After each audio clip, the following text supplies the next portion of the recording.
a student who already establishes goals in life, one thing can bother one's thought. I am in between believing that through actions and perseverance, one can achieve his dreams, but there are also moments where I consider that some things are meant to happen. It's willed, it is willed by either some entity or something that we can't really denotate. Fate. Do you believe that fate exists? Yes, because I believe that fate exists because I'm a Catholic. I believe that everything happens in our lives are pre-planned by God. Thank That's you. all. Thing. Does fate exist? Ideally, it exists. But to me personally, in reality, I don't believe in that. Because first and foremost, I am always guided by the principle that we do not let events decide our life. We have to make things happen to fashion our own true self. It's not a question of bahala na, but rather it is a question of ako ang bahala. You do not let events decide your life. You have to make things happen. So to me, ideally, well, destiny, fate exists. But in reality, I don't think it can be transformed. Because if we allow this destiny to rule our lives, so what would happen to us? At the end, it is a question of who is to be blamed. If something happened to my life, do I have to say that it's my destiny? If something happened to my life, I have to pinpoint myself. I should not pinpoint others. I should not pinpoint destiny. I have to pinpoint myself because I am the master of myself. So, let's go back to the issue of I do not let events decide my life, but I have to make things happen to passion my true self. That's a guiding principle.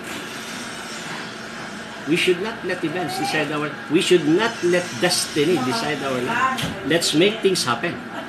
Because after all, our life is our responsibility.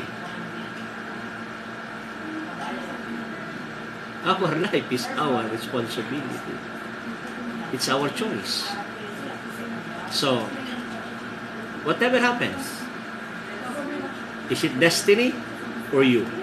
Is it destiny or me? It is a question of me rather than destiny. Thank you, sir. Auntie, do you believe that fate exists? Fate, akal. Siya, akal. Well, for me, hindi kita pwede man predict about that. The only can pwede man predict is like example scientists, because we are only a human being. As a natural person, hindi kita pwede kunasiabla because sabi kita if later si kosa pa sa na di aton mundo like kinano kosa tapasa kita nato kasi si kosa tapasa that is not sometimes change sa mga natural kaya mga calamities. So kita as a person like ese tanggera men ako sa tabla ko akel gente taas ese mandilid kita but ese chene mga weather tapasa ka natin like chene ko sa taman happen natural hindi ese natural calamity hindi kita taas the only pwede sa El God lang pwede man Okay. pwede abla el answer. Thank you po, Auntie. Thank you. Different answers were given from different perspectives trying to achieve a certain goal. A student answered the question with the application of his religious perspective, saying that all things are planned by God, which is a widely recognized idea, especially by those who are religiously oriented. Another person who is currently a professor at Western Mindanao State University, stated that he doesn't believe that fate exists. Accordingly, the events that are happening to our lives are not meant to decide what should we do. He thinks that fate initially exists, but facing reality, it is not transformable. The last one stated that things are happening because they are bound to happen. No one can predict what will happen next, aside from scientists and experts, which I believe she is referring to actual phenomenon and natural occurring events such as calamity. From the answers given, I noticed that they gave almost different approaches in answering the philosophical question. This can be from their different walks in life, and it can also be from either extrinsic or intrinsic factors.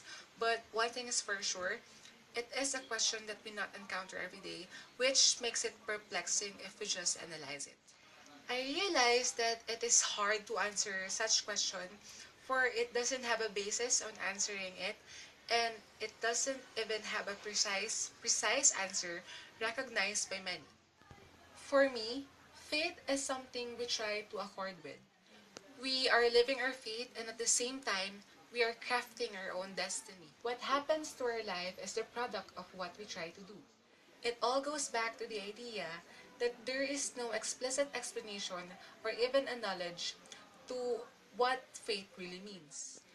What's more important, I think, is that despite of the introduced idea that everything is meant to happen, we should not stop pursuing our goals and even our little dreams.